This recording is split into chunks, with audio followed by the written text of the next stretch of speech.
All right, and then this is a lovely hodgepodge, and I'll actually show you what happened to the Fahrenheit 451 section, and of course what the Scarlet Pimpernel is doing on top of Fahrenheit 451. I really actually have no idea at this point. Now this is my office. All right, this is literally what my office looked like when I left. I'm not proud of it. All right, this is not how it's going to look like once my daughter and I get in there. I pay her. She's a very detailed, organized person. And I can tell you, I won't bore you with the stories, but notice the bags. What do those represent? Those represent conferences or projects. Some self-contained something that I did and then dumped. Okay? And this is my daughter's collage, which I can't throw away because she made it. And it's sitting on my office floor because that's such a good place for it, right? Yeah. Now, this is my students' favorite part of my classroom. And this is proof because some of you are going to look at some of the things I'm going to show you and think, oh my goodness, she really is neat and detailed. She's been lying to us. I consider this beautiful. All right? Now, somebody who's naturally neat and tidy and organized will be hyperventilating right about now. There is no white space whatsoever. It's total chaos. My sophomore boys especially come in and they start throwing the darts like crazy, which in the 3 minutes before class starts, I want them to throw as many darts as they can from as far away as possible, get out some energy, do something that they think they may be not supposed to do before class starts so they can get out of the system.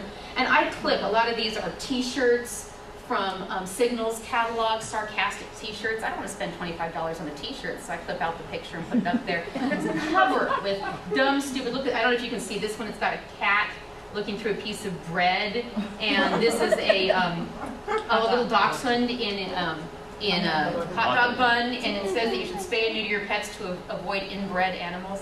Inbred animals. So, yeah, all right.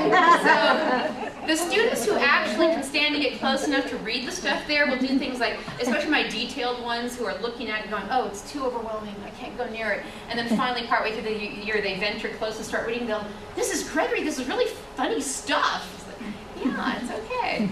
All right, so I want you to just ponder for a moment why you are here. What is it you are hoping to get out of this session this afternoon? I'm going to have you volunteer some answers in a moment, but go ahead and go back to the eye clickers. And let's see if we can find out a little bit more about each other. Would you consider yourself, I am A, big picture person, or B, a detail person? These are forced alternatives, okay? So you can be both, but which way do you think that you lean the most? And we'll even take a look at the graph as it goes. Okay, so a majority of us see ourselves as big picture people. Okay. How about, I have a diverse range of interests or a narrow spectrum of interests. A is diverse, B is narrow spectrum. Do we see part of the issue right there? All right, I am definitely in the right room with the right people. I won't say I was hoping you would say that, but I was really hoping you'd say that. All right, here we go. I tend to focus on people, is A. I tend to focus on procedures, is B. All right. You can see I also had a suspicion there. How about my classroom? Oops, I didn't do that yet. My classroom is an emotionally safe place for my students. My classroom is an intellectually stimulating place for my students. And right now, I know it doesn't have to be one or the other. I know we all believe it's both. But if you had to nudge one a little more than the other, which one would you pick on that one? We're struggling on that one. We're struggling on that one. I know, that was a hard one for me to put in there. And we may also have some gender divides on that one. Okay, this one you actually get 4 options. I'm an auditory learner is A, visuals B, kinesthetics C, D is verbal. I think these days that's called social learning. Back when I was in school, we didn't have a word for it. You just got sent to the principal's office. So unfair. Okay, so we've got some auditories, we've got more visuals than I would have expected.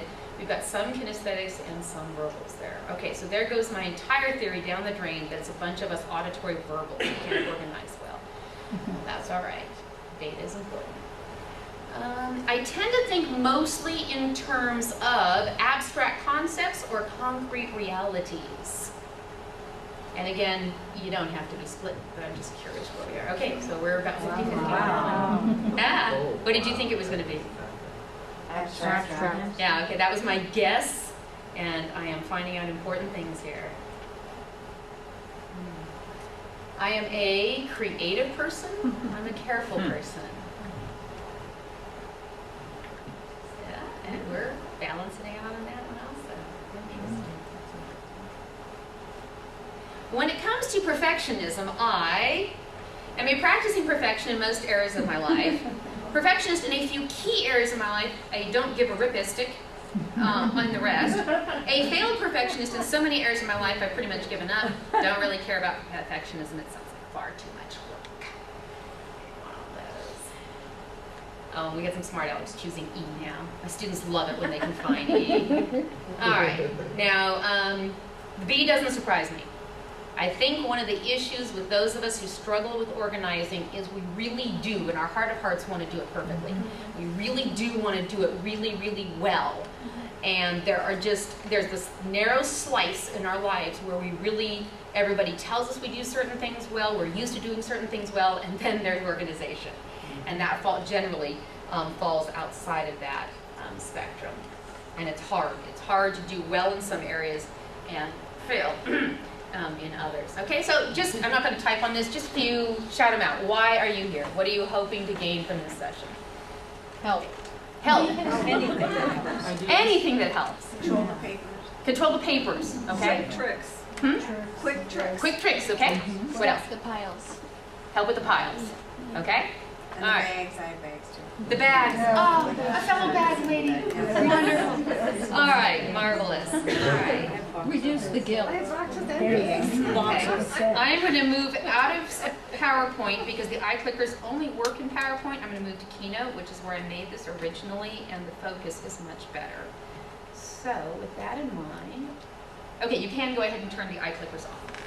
All right, so I'm going to start by telling you why I'm here, and then I am going to get into the meat of things. It was fun to play around. I really did want to do a little research on you guys. I hope you don't mind. Learn some real important things there that I need to ponder. All right, the blue here is my mother, and this is what I grew up hearing. Cheri, stop sitting around chattering and go clean your bedroom. Cheri, you can talk on the phone when your chores are done. Your closet looks like a bomb exploded. The word pigsty was also used frequently. The yellow represents what was written on my report cards throughout the school years, elementary, junior high, and high school. Cheri's a cooperative student who loves engaging in conversation. She has difficulty keeping track of her personal belongings. Cheri is a joy to have in class. She always has a ready contribution to discussions. She needs to continue working on her organizational skills. Cheri is a motivated student with much to say. Her major downfall seems to be in the area of keeping track of things. This was my first year teaching, my supervisor. Cheri, you need to pay attention to your speaking pace and to your classroom's visual impact. I had to ask what she meant by both of those. Oblivious. Back to my mother. Daniel, I tried. This was after visiting our house during early marriage.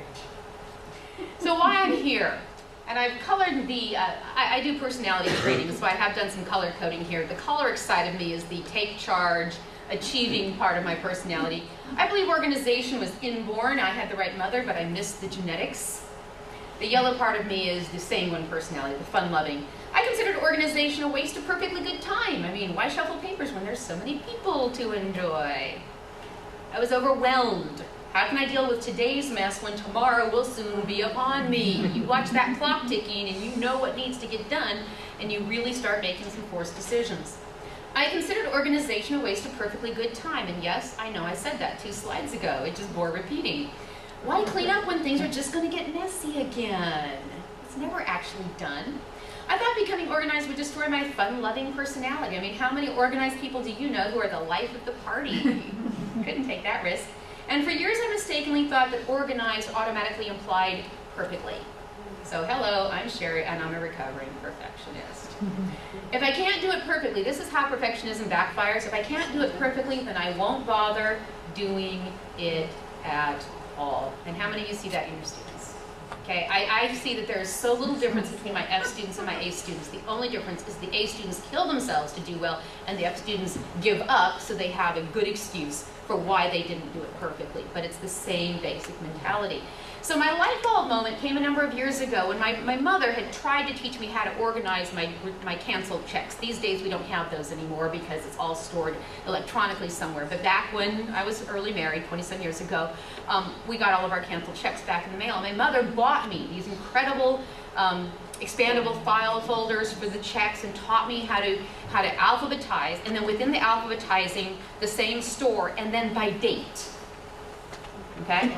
And I nodded, and I collected these expanding folders, and I got a shoebox and a Sharpie.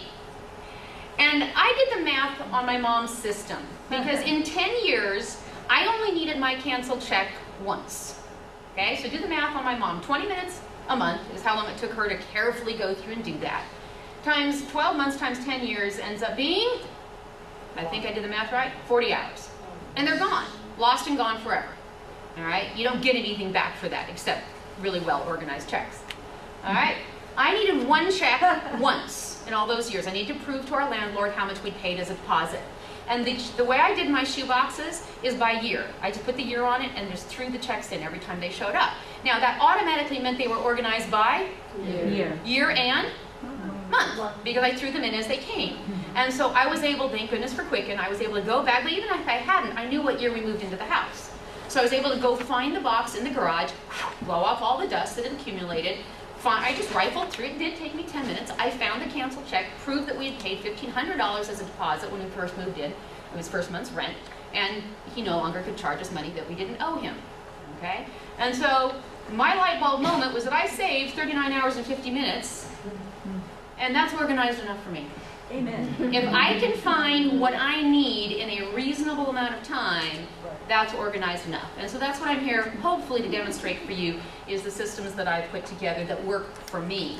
So I'll skip personality. So just real quickly, the evil villains we face as we're trying to subdue the chaos. We have the stacks, talked about those already. We've got the wave, because not only is there the paper we collect, but there's more coming in at us on a regular basis. I don't know about you guys, but staff meetings are a nightmare. Okay, and the mail that comes in, all this stuff coming. My number one nemesis in the classroom. A kid comes in and hands me a late paper, and I'm like, no, I'll just give you an A, don't hand me a late paper. You know, anything but one piece of late work. I just go catatonic and paralyzed, and they're like, they don't know what to do with me, but I'm serious, because my big fear is, what am I going to do with it? Lose it. And as soon as the word gets out that Mrs. G has lost one piece of work, what happens? Then every other student now has a case for, well, you lost so-and-so. Never mind, it was 15 years ago, and I found it eventually. That story never gets out. So late papers are the worst for me. The cluttered desk. The cluttered desktop. Mine's not that bad. How about email? You've got way too much email. 12,000. And then this one, it was interesting to see that many of you do in fact agree with the whole idea that you go blind if something's put into a file folder. And this is why what my mom tried to teach me when she bought me all those beautiful folders and everything, if I can't see it, it doesn't exist. And that's my desk organization, is that it's all here somewhere, and if I can kind of see it, I'm more likely to be able to get to it, and if it's all put away, I have no idea where it is. So if we're holding out for a hero in dealing with all of these villains, we're going to have to be our own. And I'm not going to spend time going through the personalities, but you can see with the strengths on a melancholy, what's the number one strength? They're organized, and the next thing is they're serious, then they're detailed, and they're a thinker. Rather naturally designed. So number one tip, hire a melancholy to do this for you, and life is good.